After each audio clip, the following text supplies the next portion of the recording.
Hello दोस्तों, कैसे हो। मैं हरिओम केसरवानी आपका फिर से अपने यूट्यूब चैनल पर स्वागत करता हूं।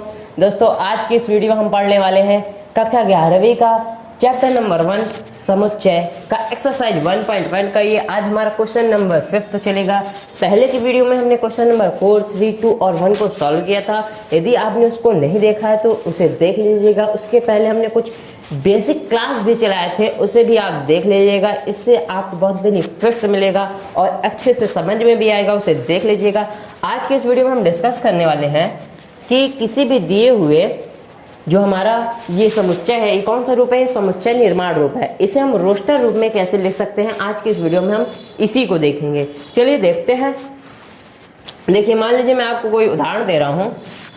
देखिए, वैसे भी हमें पता है समुच्चय को दो रूप से निरूपित किया जा सकता है। सेट को दो रूप से निरूपित किया जा सकता है। पहले तो समुच्चय निर्माण रूप, समुच्चय निर्माण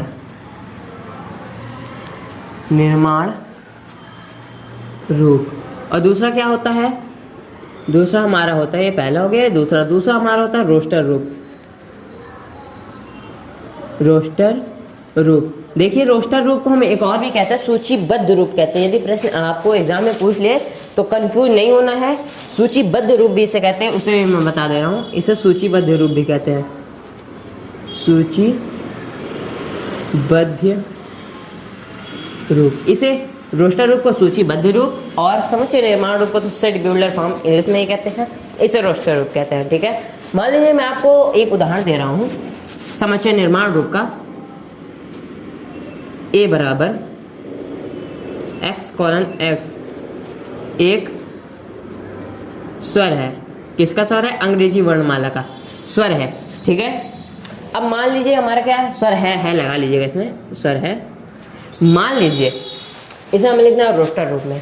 ठीक है, अब हमें तो ये पता है कि समुच्चय निर्माण रूप में क्या होता है, गुणधर्म दिया रहता है। इसमें गुणधर्म दिया स्वर है, इसे रोस्टर रूप में कैसे लिखेंगे? A बराबर, हमें पता है स्वर क्या होता है, ए ई आई ओ यू। ठीक है, इतना तो आपको समझ आ गया होगा। अब आइए क्वेश्चन को सॉल्व करते हैं। क्या दिया हुआ हमारा क्वेश्चन, चलिए क्वेश्चन की ओर बढ़ते हैं बिना टाइम को वेस्ट किए। इसे मैं रफ कर दे रहा हूं, आपको समझ में आ गया होगा।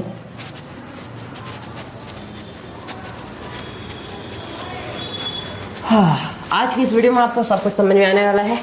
देखिए, पहला क्वेश्चन क्या दिया हुआ हमारा, पहला क्वेश्चन दिया हुआ ए बराबर x कॉलन x एक विषम परक्त संख्या है। विषम परक्त संख्या किसे कहते हैं? जो दो से ना कटे। ये हम बहुत बेसिक है, इसे हम जानते आ रहे हैं। विषम और सम क्या होता है? सम क्या होता है? दो से कट जाती है, विषम दो से नहीं कटती। अर्थात 1, 3, 5, 7, 9, 11, 15, 17 ऐसे हमारे क्या है, ये विषम परक्त संख्या है। तो हम इसे कैसे लिख सकते हैं? रोस्टर रूप देखिए इसका क्या होगा, ए बराबर, रोस्टर रूप में लिखा नहीं हो हिंदी में, आप हिंदी में लिख लेना रोस्टर रूप, फिर बराबर करके ए बराबर क्या हो जाएगा हमारा, ये लिख लीजिए। फिर अवयव क्या होगा, हमें रोस्टर रूप में क्या लिखना होता है, सिर्फ अवयव को लिखना होता है। ठीक है, और समुच्चय निर्माण रूप में हम उसके गुण को लिखते हैं। ठीक है, अब देखिए हमारा क्या है, विषम परक्त संख्या है। तो विषम परक्त संख्या 1, 3, 5, 7 डैश डैश डैश। ठीक है, क्योंकि देखिए ये बढ़ता जाएगा।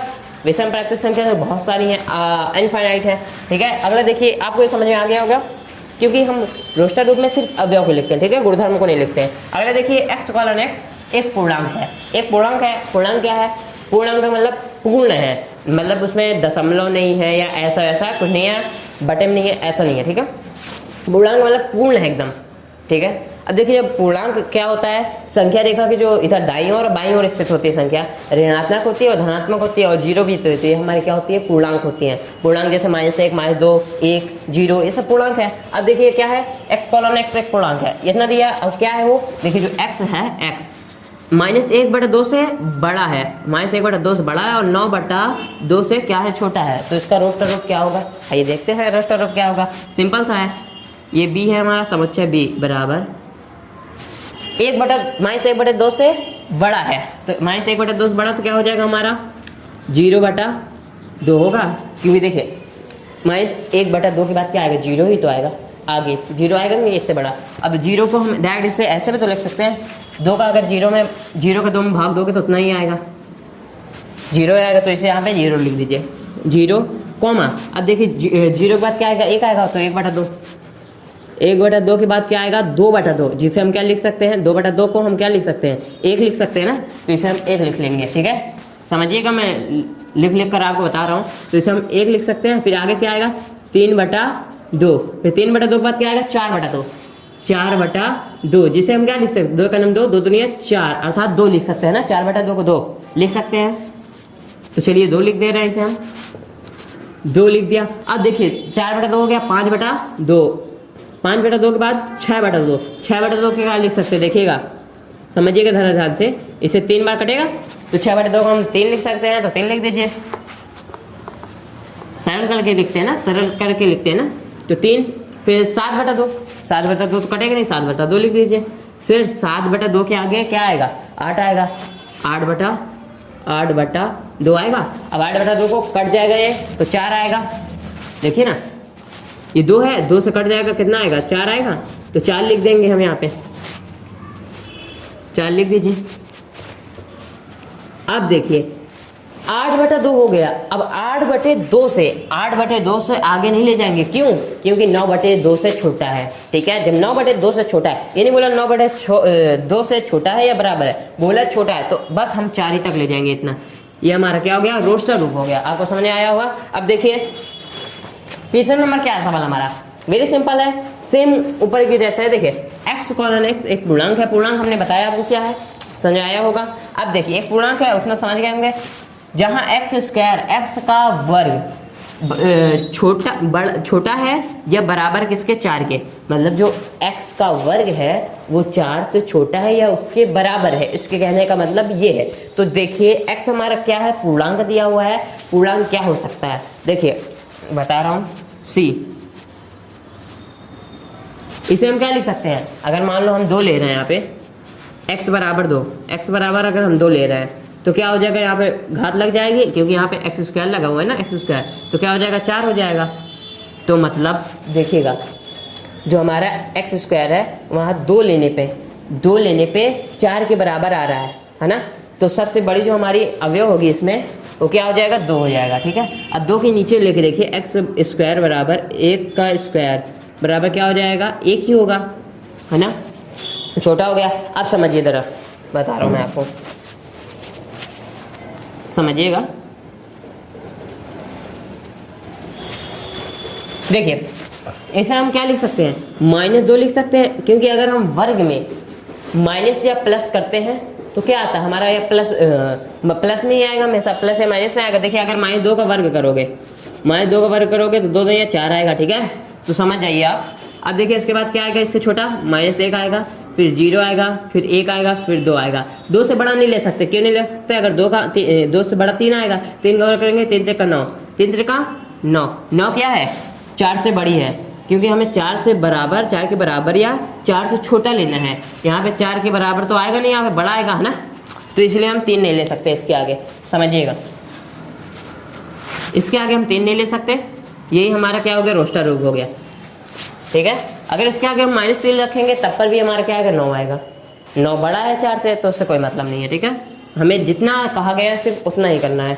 अब अगला देखिए क्या है, डी, समुच्चय डी x कॉलन x शब्द का एक अक्षर है, x कॉलन x लॉयल शब्द का एक अक्षर है। लॉयल शब्द हमारा दिया हुआ है।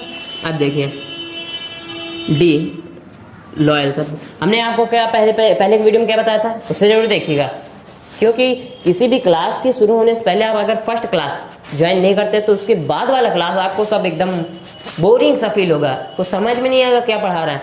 देखिए लॉयल शब्द हमने क्या बताया था, अगर कोई शब्द आ जाए तो उसमें जितने भी अक्षर हैं, ये अक्षर है हमारा LOYAL, ऐसा हमारे अक्षर है, उन अक्षर को सिर्फ एक बार लिखते हैं, 2 बार नहीं लिखते, डबल बार या ट्रिपल नहीं लिखते हैं। तो लॉयल, तो पहले तो L आ गया, फिर O आ गया, फिर Y आ गया, फिर A आ गया। अब देखिए यहाँ पे L यहाँ है, L यहाँ है, हमने एक बार L लिख दिया, अब दोबारा L का प्रयोग नहीं करेंगे, तो ये हमारा क्या हो गया, समुच्चय निर्माण, मतलब रोस्टर रूप हो गया। सिंपल सा है, रोस्टर रूप हो गया हमारा। अब देखिए अगला क्वेश्चन नंबर 5 ई, समुच्चय ई बराबर x कॉलन x वर्ष का एक ऐसा महीना है जिसमें 31 दिन नहीं होते हैं। 31 दिन नहीं होते हैं। आपको अब बचपन की एक कहानी याद आ जाएगी, जब आपने बचपन में पढ़ा था। क्या पढ़ा था? जनवरी, फरवरी, मार्च, अप्रैल, मई, जून, जुलाई, अगस्त, सितंबर, अक्टूबर, नवंबर, दिसंबर। याद आ रहा है कुछ? इसमें हमने क्या पढ़ा था? यहाँ पे जो उठी हुई है, यहाँ पे जो उठा है, ये इसमें 31 दिन होते हैं, और जो ये यहाँ नीचे धंसा हुआ है, इसमें क्या होते हैं? 31 से कम होते हैं, 30 होते हैं, 28 होते हैं, 29 होते हैं। ठीक है, आपने इसे बचपन में पढ़ा होगा, बचपन में बहुत से लोग इसे पढ़े होते हैं। तो देखिए अब इसे इसका हम प्रयोग करेंगे आज। ठीक है, तो देखिए मैं यहाँ पे रफ कर दे रहा हूँ। आप देखिए यहाँ पे क्वेश्चन नंबर 5, क्वेश्चन नंबर 5, समुच्चय ई बराबर क्या है जिसमें 31 दिन नहीं है। तो मतलब हमें ये जो उठा हुआ है, ये देखिएगा जरा, ये जो उठा हुआ है इसका हमें प्रयोग नहीं करना है, ये जो नीचे धंसा हुआ है इसका प्रयोग करना है। कहने का मतलब जनवरी, फरवरी, मतलब फरवरी में 31 दिन नहीं होता तो फरवरी लिख लीजिए यहाँ पे, फरवरी, फरवरी, इसमें 31 दिन नहीं होते हैं। अब देखिए अगला क्या है? जनवरी, फरवरी, मार्च, अप्रैल, अप्रैल में भी 31 दिन नहीं होंगे, तो अप्रैल लिख लीजिए, अप्रैल। ये सब बचपन वाला है, आप पढ़े थे, ध्यान कीजिए वो पल जब आप कक्षा 9, कक्षा 5 और 4 में पढ़े थे। ये बहुत ही सुहावना पल था हमारा। आप देखिए जनवरी, फरवरी, मार्च, अप्रैल, मई, जून, जून भी हमारा क्या होता है? 31 से कम होता है, उसमें 31 दिन नहीं होते, तो जून लिख लीजिए, जून। तो जून में हमारा क्या होता है? 31 दिन नहीं होता, तो जनवरी, फरवरी, मार्च, अप्रैल, मई, जून, जुलाई, अगस्त, सितंबर, सितंबर भी नहीं होता हमारा 31 दिन का, सितंबर।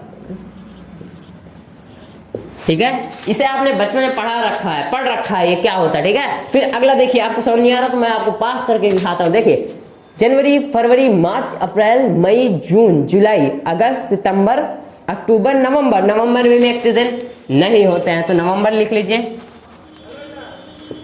नवंबर। अगर आप एक भी पल के लिए यहां से मन के यहाँ लगाएंगे तो क्या होगा? ऊपर से जाएगा। ठीक है, तो यहाँ पे मन लगाइए, कहीं और मन मत लगाइए, क्योंकि आपका ये जो समय है बहुत ही खास समय है। सिर्फ आपको 2 साल बचे हैं स्टूडेंट लाइफ के, बाकी तो और ऊपर तो ग्रेजुएशन आएगा, ग्रेजुएशन भी स्टूडेंट लाइफ है। लेकिन जो इस लाइफ में आपको मजा आने वाला और इसके बाद मजा नहीं आएगा, तो ध्यान से पढ़ लीजिए इसे। अगला देखिए क्या है, छठवां क्वेश्चन। छठवां क्वेश्चन क्या है हमारा? एफ, समुच्चय एफ बराबर क्या दिया है? एक्स कॉलन एक्स अंग्रेजी वर्णमाला का एक व्यंजन है जो के से पहले आता है। एबीसीडी कैसे नहीं आता? हर किसी को आता है ना, ए टू जेड सबको याद होता है। इसमें क्या लिखना है हमें? साफ साफ कह रहा है एक अंग्रेजी वर्णमाला का एक व्यंजन है। व्यंजन मतलब क्या कह रहा है? हमें स्वर को छोड़ देना है, स्वर को छोड़ देना है, सिर्फ व्यंजन को लिखना है। तो चलिए आइए लिखते हैं, हमारे साथ बोलिए। वेरी इंटरेस्टिंग है। देखिए ए बी सी डी। अब हम ए को नहीं लेंगे, क्यों नहीं लेंगे? ए हमारा क्या है? क्या है? स्वर है, तो स्वर हमें नहीं लेना। सिर्फ क्या कह रहा है इसमें? व्यंजन, व्यंजन लेना है। व्यंजन पे ध्यान दीजिए, व्यंजन लेना है जो के से क्या आता है? के से पहले। इसको ध्यान दीजिए, के से पहले आता है व्यंजन है। तो ए बी, देखिए ए को नहीं लेंगे, ए बी सी डी, ई को भी नहीं लेंगे, ई एफ जी एच, आई को भी नहीं लेंगे, एच आई जे तक लेंगे। ठीक है, देखिए के से पहले आता है, ये तो बोल रहे हैं के तक या के से पहले आता है ना। सिर्फ बोला है के से पहले आता है, सिर्फ के से पहले आता है, तो के से पहले जे आता है। और क्या है? व्यंजन है। इसमें क्या सब व्यंजन है? B C D F G H J, ये तो हमारा व्यंजन है। हमें क्या करना है? ए ई आई ओ यू, ये वॉवल होता है, इसे हमें नहीं लेना है। तो देखिए इसमें हमारा रोस्टर रूप लिख गया है। मैं आशा करता हूं, I hope that you understand this, जो मैंने आपको समझाई आपको समझ में आया होगा। अब अगले की वीडियो में हम आपसे फिर मिलेंगे। अगले की वीडियो में हम आपको क्वेश्चन नंबर 6 को सॉल्व करेंगे।